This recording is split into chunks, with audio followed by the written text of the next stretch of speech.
जय हिंद, जय भारत। कैसे हो बच्चों? मैं संजय चौहान आपके साथ एक बार फिर हिंदी की क्लास के साथ। हिंदी की हमारी 7वीं वीडियो, 7वीं क्लास है हिंदी की, और 7वीं क्लास हिंदी की है, लेकिन वर्णमाला की दूसरी क्लास है। कल हमारी क्लास वर्णमाला की हुई थी। किसकी हुई थी? वर्णमाला की। आज वर्णमाला 2 है। आज हम वर्णमाला सेकंड देखेंगे। तो वही क्लास वर्णमाला की, पर आज दूसरी क्लास है वर्णमाला की बच्चों। पहली क्लास में बहुत अच्छा रिस्पॉन्स मिल रहा है बच्चों का और उम्मीद करता हूं कि आपको बहुत सारी चीजें समझ में आई होगी, बहुत सारी चीजें आपकी स्पष्ट हो गई होंगी आज। तो आज वर्णमाला सेकंड पढ़ते हैं। वर्णमाला सेकंड में कल मैंने स्वर तक कंप्लीट करवाया था। स्वर क्या होते हैं देख लीजिएगा आप, एक बार रिवाइज करा दूं आपका। स्वर जो होते हैं, जो स्वतंत्र ध्वनियां होती हैं ना, स्वर बोलते हैं। स्वर उत्पत्ति के आधार पर कितने प्रकार थे बच्चों? 2 प्रकार के थे, संधि स्वर और मूल स्वर।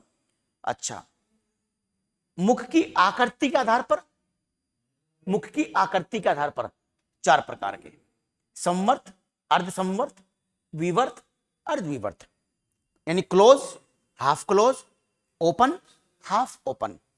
अच्छा, उच्चारण काल के आधार पर 3 प्रकार के थे। मूल स्वर यानी एक मात्रिक स्वर, द्विमात्रिक स्वर और त्रिमात्रिक यानी प्लुत स्वर, 3 प्रकार के थे। अब एक आती होठों की आकृति के आधार पर, वो 2 प्रकार के थे, व्रतमुखी और अव्रतमुखी। व्रतमुखी वो जिस पर गोल आकृति बने बच्चों, जिसमें से हम ऊ बोलते हैं, औ बोलते हैं, और जिससे मिले होते ना ओ और औ, ये दोनों किसमें थे? व्रतमुखी में। और अव्रतमुखी में जो इसके अलावा बच गए, जहां तक बात हुई थी। फिर उच्चारण स्थान हुआ था स्वर का। कौन सा उच्चारण स्थान नहीं होता है? दंत्य नहीं होता है, ठीक ना। मात्राएं प्रति 10 मात्राएं होती हैं, ए की मात्रा नहीं होती है। ये हमारी कल बात हो चुकी थी बच्चों, ठीक है। चलिए करते हैं स्टार्ट वर्णमाला 2 में व्यंजन। व्यंजन जानते हैं। व्यंजन, व्यंजन वे वर्ण होते हैं जो सदैव स्वर की सहायता से बोले जाते हैं। बिना स्वर के हम उच्चारण का व्यंजन नहीं करते। आधा होता है, जैसे मैंने आपको कहा ये कहीं कै लिखा हुआ है, तो इसका ये मतलब है, ये अंडरस्टूड है कि इसमें के अंदर 2 ध्वनि है, कै ध्वनि और ए ध्वनि। कहीं मैं लिखा है बच्चों, या कहीं मुंह लिखा हुआ है, मुंह, तो मुंह के अंदर मतलब 2 ध्वनि है, एक आधा मैं है और एक बड़ा ऊ है। कहीं पी लिखा हुआ है, पी, तो इसका मतलब ये कि ये पै आधा और ये छोटी ई है, नहीं जो मात्रा है, यानी ये है कै है। कहीं स लिखा हुआ है, तो इसका मतलब ये स तो आधा है और ए क्या है? इसमें पूरा है। तो स और ए की ध्वनि स में है, यानी व्यंजन स्वर की सहायता से ही बोलते हैं, बिना स्वर के व्यंजन का उच्चारण नहीं होता। आधा मैं है, बोलते हम म्याऊ, मैं बोलते ना मैं, तो मैं आधा बोलेंगे, तो जब मैं आधा बोलते हैं तो बहुत कम समय के लिए बोला जाता है बच्चों। कै इन्होंने आपको बता दिया। तो व्यंजन वो जो स्वर की सहायता से बोले जाते हैं, स्वर की ही मात्रा होती है, व्यंजन की कोई मात्रा नहीं होती है। अच्छा, अब व्यंजन जो है वो कितने प्रकार के हैं ये देखिएगा आप।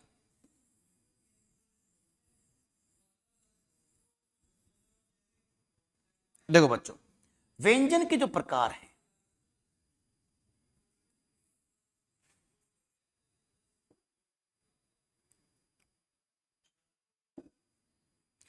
स्पर्श व्यंजन, कौन से व्यंजन? स्पर्श व्यंजन।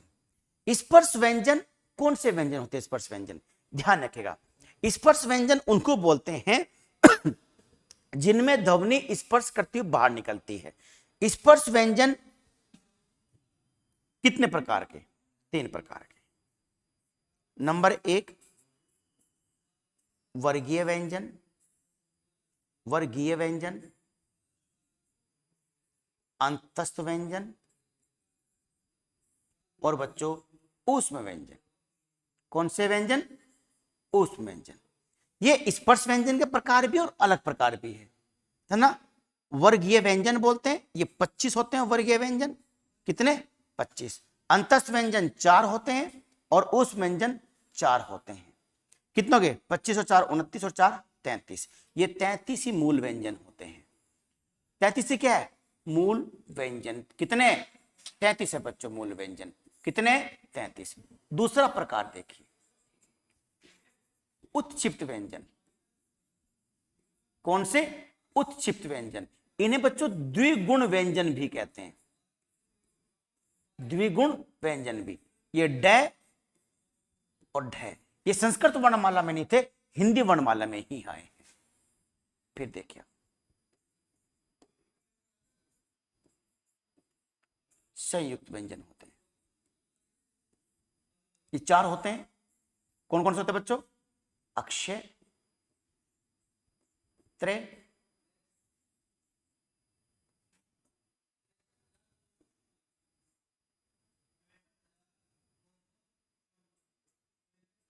श्रेय और अज्ञेय। ये हो गया आपके 3। चौथा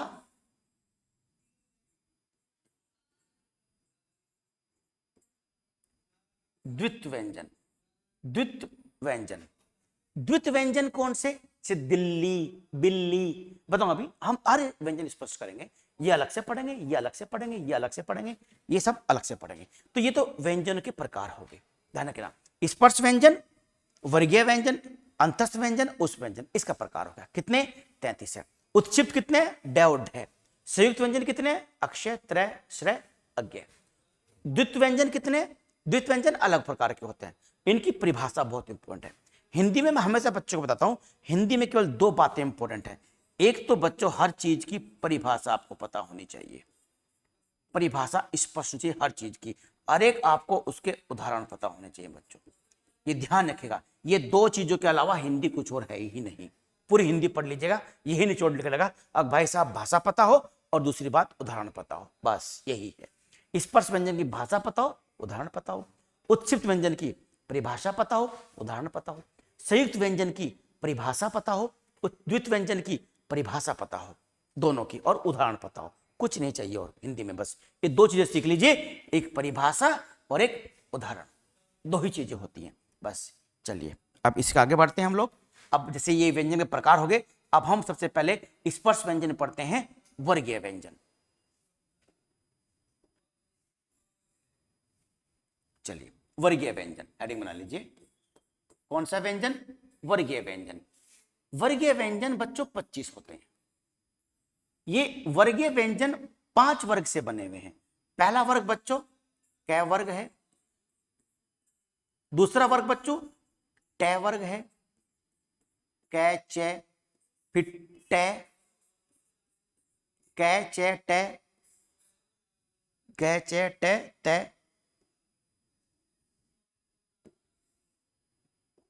कै चे टै तै वर्ग, और तै वर्ग के बाद बच्चों पै वर्ग।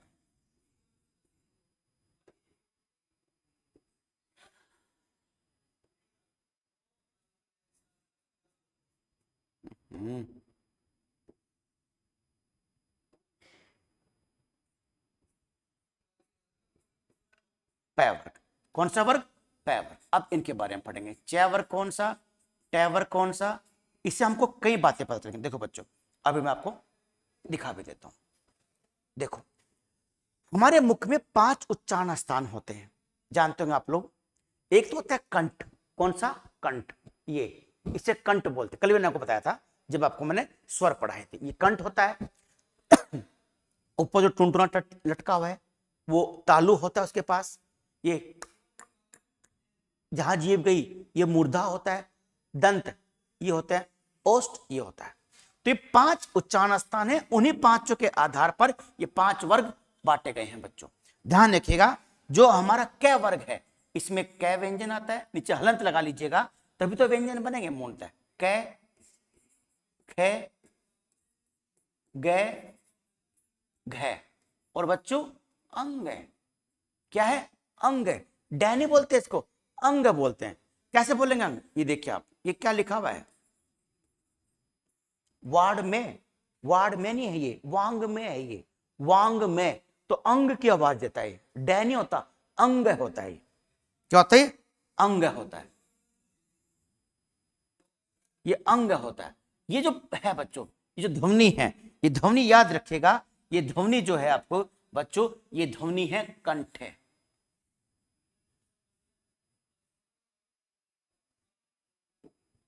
कौन सी है बच्चों? कंठ ध्वनि है। क अदन ठ ये कई ध्वनि है, कंठ है, कंठ से आई है। च वर्ग, च ध्यान रखेगा,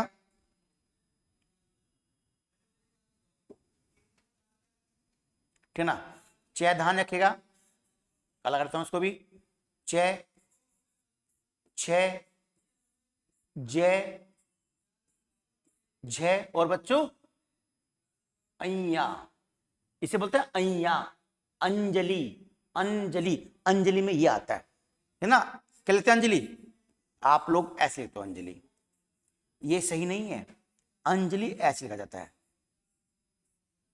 ये इसकी जगह आ जाएगा अन, है ना, अन जय ली, ठीक है बच्चों, इस तरह का होता है। खैर आगे पढ़ते हैं। पंचम होता है, पंचम, पंचम कैसे लिखते हो आप?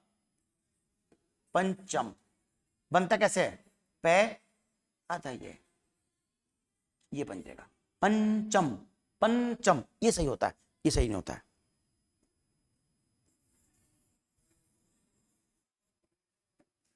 ठीक है, अय्या, ये अय्या होता है बच्चों, ये तालव्य होता है। क्या होता है? तालव्य, इसे तालव्य बोलते हैं। टे वर्ग, टे, ठे, डे, ढे और अणे।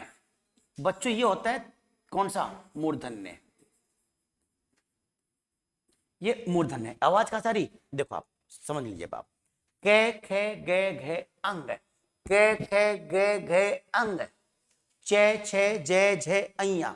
अब जरा पीछे जीभ मत रखो, जीभ रखो आगे। अब बोलो चे, चे, चे नहीं बोला जाएगा। कैसे बोलिएगा? नहीं बोलेगा। चे कैसे बोल सकते हो? नहीं बोल सकते। टे है, टे ठे डे ढे अणे, टे ठे, कहां गई जीभ? ऊपर, यहां गई जीभ, ठीक ना। टे आ रखो जीभ नीचे, बोलो टे आ, बोल नहीं सकते आप। टे ठे डे ढे अणे, यही तो हिंदी की विशेषता है, यही तो वैज्ञानिकता हिंदी की है। जो संस्कृत सबसे वैज्ञानिक भाषा, उससे हिंदी बनी है, यही इसकी वैज्ञानिकता है कि हर ध्वनि के लिए, हर साउंड के लिए अलग से वर्ण है। चलिए, तय वर्ग, तय, थे, दे, धे और बच्चों ने, ये दंते हैं। इनकी आवाज कहां से आई? ध्वनि दंत से आई। स्वर कोई दंते नहीं है, व्यंजन दंते है ये पांचों। तय थे दे धे ने। देखिए जरा जीभ पीछे, दांत से पीछे बोलो तय, का नहीं बोल सकते। थे बोलो थे, खा नहीं बोल सकते। जीभ आएगी दांत के पास तभी दंते बनेगा। पै वर्ग, पै, फे, बै, भै और मैं। ये कौन से वर्ग है बच्चों? ओष्ठ्य। ये कौन से? ये इनको ओष्ठ्य बोलते हैं बच्चों, ओष्ठ्य। ये ओष्ठ्य, ये ओट, होठों से आवाज आई है। होठ में हम है लगता है कि है होता है नहीं होता, ओष्ठ होता है, ओष्ठ बोलना चाहिए। हम बोलते हैं अपनी भाषा में क्या? होठ। भाई बहुत गुलाबी होठ है, बहुत मोटे होठ हैं, बहुत पतले होठ हैं, होठ नहीं, ओष्ठ होता है, ओष्ठ बोलते हैं। पै फे बै भै मैं, बिना होठ को हिलाए बोलो जरा, पै ऐ बोल नहीं सकते। तो पै फे बै भै मैं कैसे बोलिएगा? नहीं बोल सकते, क्योंकि यही तो वैज्ञानिकता है हिंदी की, यही तो वैज्ञानिकता है संस्कृत की, कि साउंड होगी तो अपना वर्ण होगा। इंग्लिश की तरह नहीं है, अक्सी लिख दिया, चे भी बन गया, सी का मतलब सै भी होता है, और सी का मतलब सै भी, और सी का मतलब कै भी होता है। सी ए टी कैट और सी ई डबल एस शेष, तो सी दो ध्वनि दे रहा है, पर हिंदी में ऐसा नहीं है, यही हिंदी की वैज्ञानिकता है। चलिए बच्चों, ये आपके वर्गीय व्यंजन होंगे। कौन से होंगे? वर्गीय। कितने हैं? 25 वर्गीय व्यंजन है आपको, ये हर वर्ग के है। कै चे टे ते पै, ये भी इसी के हिसाब से बना है। कै तालु चे, टे ते और पै, उच्चारण स्थान के हिसाब से इनका क्रम है। कचट तब बोलते हैं इनको। ये आपको संधि में बहुत काम आने वाले हैं, ठीक ना। ये आपके कौन कौन से, ये ध्यान रखिएगा। चलिए, ये तो आपके वर्गीय व्यंजन। अब इसमें देखते हैं हम लोग अंतस्थ व्यंजन। कौन से बच्चे? अंतस्थ व्यंजन। अंतस्थ व्यंजन उन्हें बोलते हैं जिनका उच्चारण करते समय प्राणवायु अंदर रह जाती है। ये रे देखो कै बाहर निकला, खे गए बाहर जा रही, ये पहले ना आपको अनुभव नहीं होने का है कि हम लोग आदत पड़ चुकी है बोलने की, बहुत माइनर टू अंतर, बहुत माइनर अंतर है, बहुत महीन अंतर है। ये रे ले वे कौन से व्यंजन है? अंतस्थ व्यंजन। परिभाषा क्या होती है?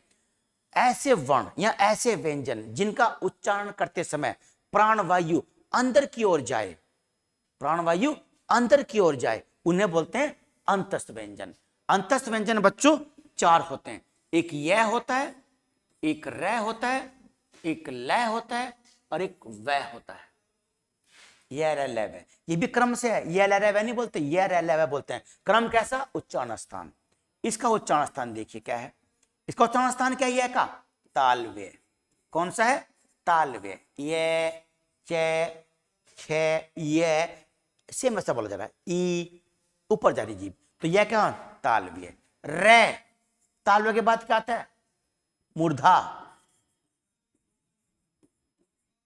तो मूर्धन्य। ले ल, जरा जीभ रखो पीछे, ल से पीछे जीभ रखो, दांत से रखो पीछे जीभ, ला नहीं बोल सकते ला। जब जीभ दांत के पास आएगी तभी बोलिएगा ले, सही उच्चारण यही है। तो कैसा बन गया? दंते।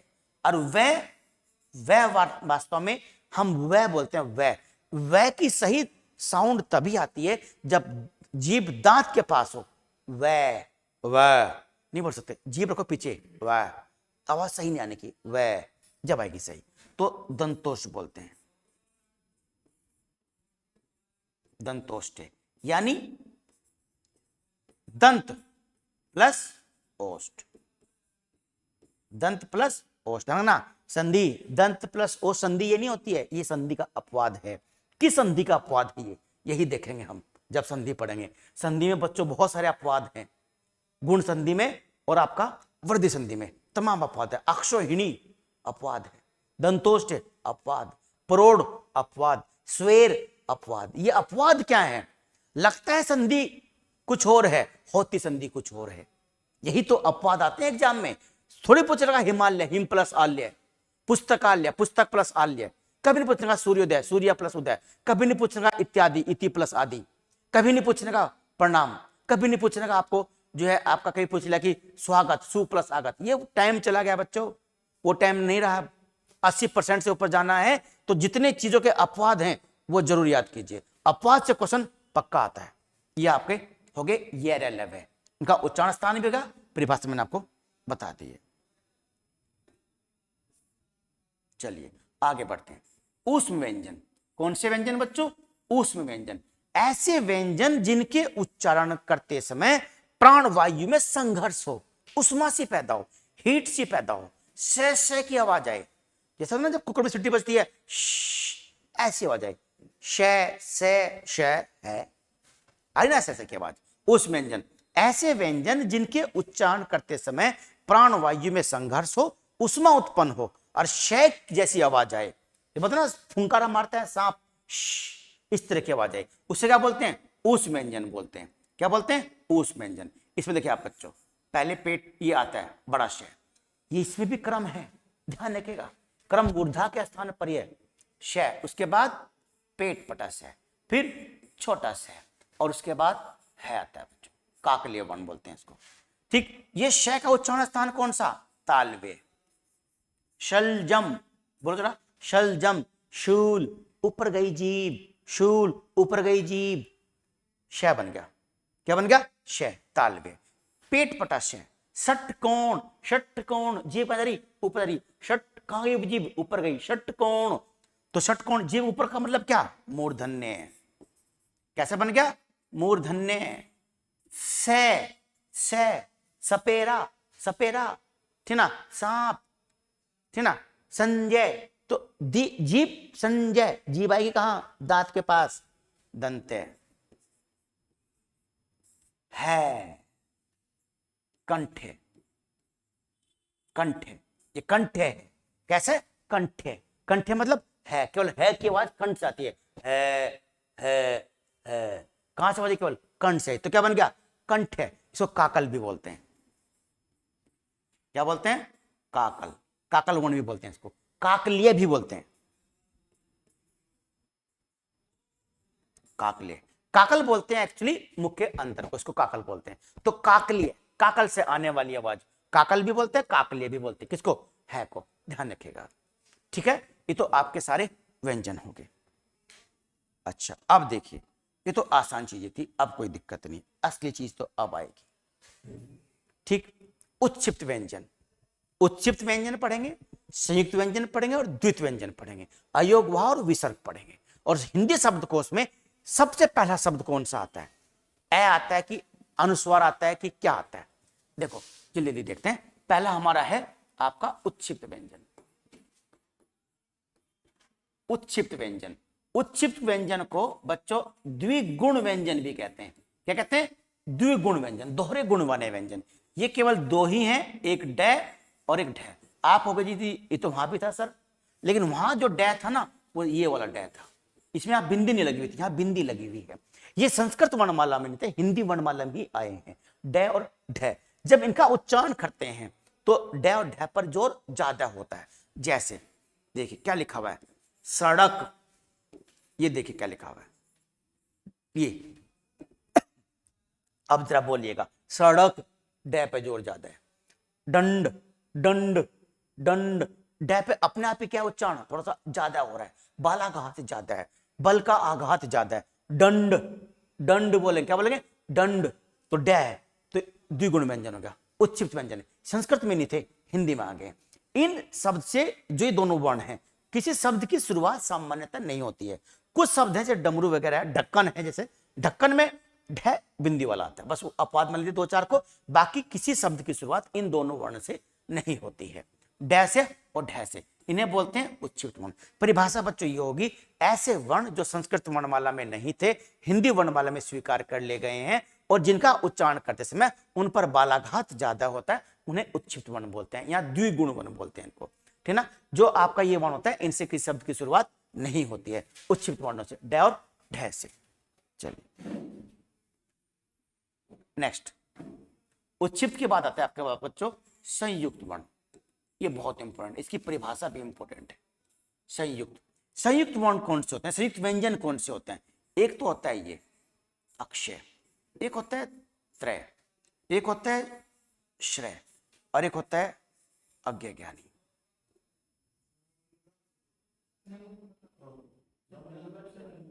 अज्ञे ज्ञानी, ये संयुक्त व्यंजन है। परिभाषा क्या होगी? विषम, विषम वर्ण या विषम व्यंजनों से या विषम वर्ण से बनने वाले वर्ण को, या कह लो विषम वर्णों के योग से, विषम वर्णों के संयोग से बनने वाले वर्ण को हम संयुक्त वर्ण कहते हैं। और समान वर्ण के बनने वाले, समान वर्ण के योग से बनने वाले वर्ण को हम कहते हैं द्वित व्यंजन। क्या कहते हैं? द्वित वर्ण या द्वित व्यंजन कहते हैं। वो अलग है, दिल्ली और बिल्ली में आएगा। यहां पर देखिए, यहां पर विषम, अलग अलग प्रकार के, भिन्न प्रकार के वर्ण के मिलने से या भिन्न प्रकार के व्यंजन के मिलने से जो नया व्यंजन बनता है उसे बोलते हैं संयुक्त व्यंजन। इसमें दो वर्ण मिले हुए हैं, एक क्या मिला है बच्चों? आधा, और श पूरा मिला हुआ है, तो विषम हो गए। विषम वर्णों के मेल से, विषम व्यंजन के मेल से, विषम व्यंजनों के मेल से, विषम वर्णों के मेल से बने गए वर्ण या व्यंजन को संयुक्त व्यंजन कहते हैं। इसमें विषम आएगा, इसमें सेम नहीं होगा। त्रय, आधा तय और रे पूरा। श्रेय, आधा से और रे पूरा। अज्ञे, आधा जय और क्या आएगा? अय्या, अय्या आता है। देखो बोलते ना, जैसे ये क्या लिखा बच्चों? यज्ञ बोलते हैं हम लोग, यज्ञ नहीं बोलते, यज्ञ होता है, यज्ञ, वो यज्ञ बोलते हैं। यज्ञ होना चाहिए, यज्ञ बोलना चाहिए, यज्ञ, अंक की बिंदी भी बाद में अय्या भी आएगा, यज्ञ। हम क्या बोलते हैं? यज्ञ चल रहा भाई, यज्ञ चल रहा, तो यज्ञ नहीं होता है, यज्ञ होता है सही से। ऐसी ये श्रेय, ये शय और ये रे से बना। त्रय, तय और रे से। कक्ष, ये ना जैसे ना कै कक्षा, मैं बताऊं पूर्वांचल में ना जैसे कक्षा होती है, कक्षा, वहां कक्षा बोलते हैं, कक्षा। है बच्चों, कक्षा में पढ़ रहे हो? कौन कक्षा में पढ़ा हो? कौन कक्षा में? कक्षा बोलेंगे, कक्षा नहीं बोलेंगे, कक्षा में पढ़ा हो। ए बच्चों, ए बबुआ, कौन कक्षा में पढ़ा हो? ऐसे बोलिएगा। क्या बोलिएगा?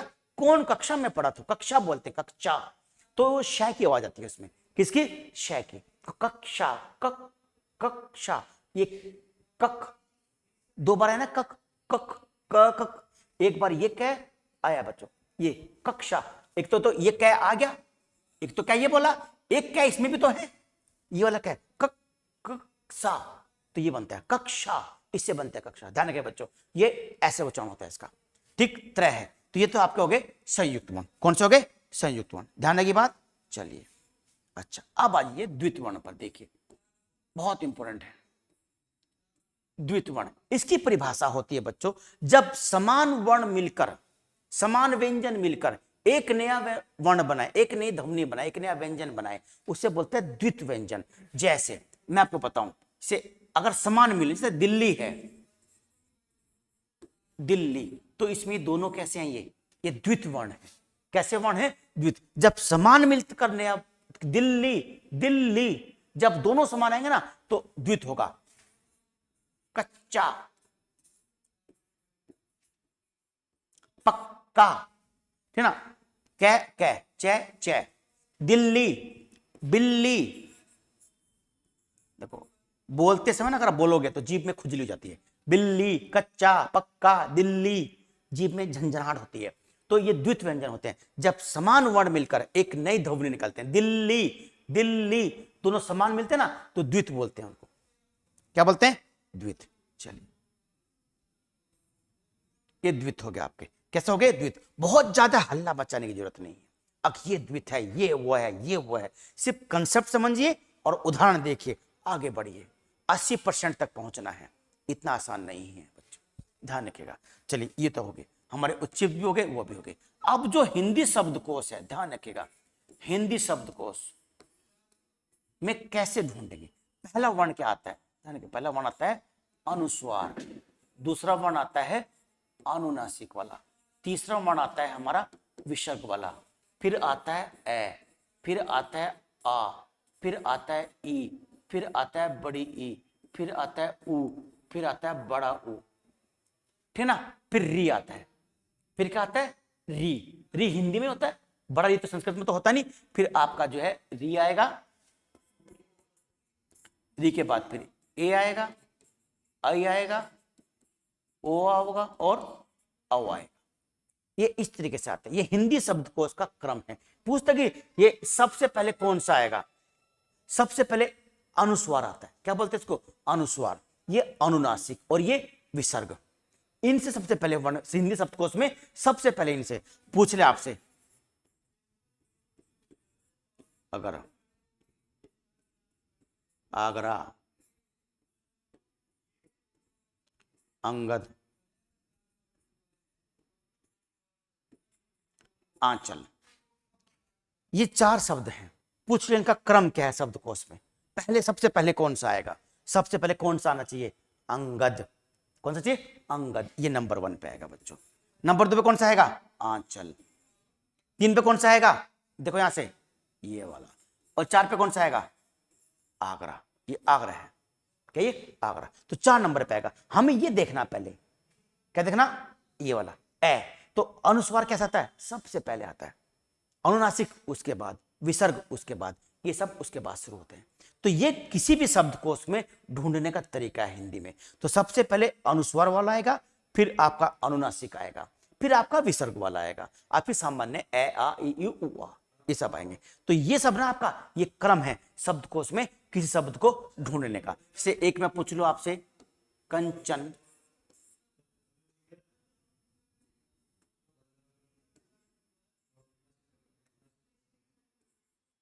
कंचन,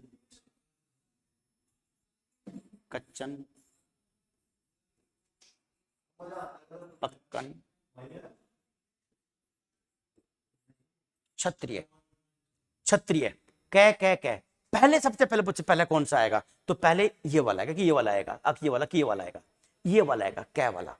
ढंगना जो आपकी ये है, अक्षय है, त्रय है, श्रय है, और आपका ये जो अज्ञानी है, इनसे स्वतंत्र शब्द शब्दकोश में नहीं मिलते। शब्दकोश में अगर आपको अक्षय का अर्थ ढूंढना है, अक्षय का अर्थ ढूंढना है, तो आप कै वाले वर्ग में जाओगे। कहां जाओगे, कै वाले वर्ग में। आपको त्रय का अर्थ ढूंढना है, तो जो पहला वर्ण था तय आधा, उसमें जाओगे। श्रेय का कोई जैसे श्रीमान है कि जी श्रीमान का अर्थ क्या होता है, कहां ढूंढूं, तो श्री नाम का शब्दकोश में अलग से कोई पेज या कोई अध्याय नहीं होता है। श्री वाला किससे बना हुआ, शय से बना हुआ, तो शय वाले में जाओगे। कहां जाओगे, शय वाले में। इसी तरह से अज्ञा वाले में किससे बना हुआ, अज्ञा जय से बना हुआ और अय्या से बना हुआ है। तो अगर आपको अर्थ ढूंढना है ज्ञात्रिक, किसका, ज्ञात्रिक का, तो ज्ञात्रिक का अर्थ ढूंढना है तो कहां जाओगे, जय वाले में जाओगे। जय वाला जो कॉलम होगा उसमें ज्ञात्रिक का आपको अर्थ मिलेगा। ये शब्दकोश का बच्चों आपका वो हो गया पूरा का पूरा कंप्लीट, कि शब्दकोश में पहले कौन से वर्ण आते हैं, ये पूरा वर्ण मैंने आपको बता दिया, लिख दिया, कैसे क्वेश्चन आए हुए हैं, कैसे आ सकते हैं, कैसे क्या अर्थ कहां ढूंढोगे। जो संयुक्त वर्ण है उनका अर्थ जो उनका पहला वर्ण है उसके वर्ग में मिलेगा। ठीक है बच्चों, चलिए ठीक है बच्चों, ठीक है बच्चों, ये तो हो गया आपकी वर्णमाला की क्लास। इसमें आपके 3 चीजें बच गई। एक तो अयोगवाह, अयोगवाह यानी अनुस्वार विसर्ग, विसर्ग। और एक आपका महाप्राण, अल्पप्राण, सघोष, अघोष, उसकी क्लास अलग से होगी। ये इसमें दोनों में समझाने में बहुत टाइम लगता है थोड़ा सा, तो उनकी क्लास अलग होगी। जो तीसरी क्लास वर्णमाला की होगी हमारी, वो इन्हीं की चीज की होगी। अयोगवाह होते हैं, अनुस्वार और विसर्ग दोनों अयोगवाह होते हैं। सघोष कौन से वर्ण है, अघोष कौन से वर्ण है, और आपका जो है अल्पप्राण कौन से, महाप्राण कौन से, और प्रयत्न के आधार पर वर्ण कितने प्रकार के, वैसे 8 प्रकार के बताता हूं आपको मैं, 8 प्रकार के, संघर्षी, स्पर्श संघर्षी, लुंठित वर्ण, प्रकंपित वर्ण, वो प्रयत्न के आधार पर वर्ण का विभाजन है। फिर आगत व्यंजन कौन से हैं, कै च फै ना आगत व्यंजन, आगत स्वर कौन सा है, ये सब हम लोग अगली वर्णमाला की तीसरी क्लास से पढ़ेंगे। तब तक के लिए जय हिंद, जय भारत, धन्यवाद।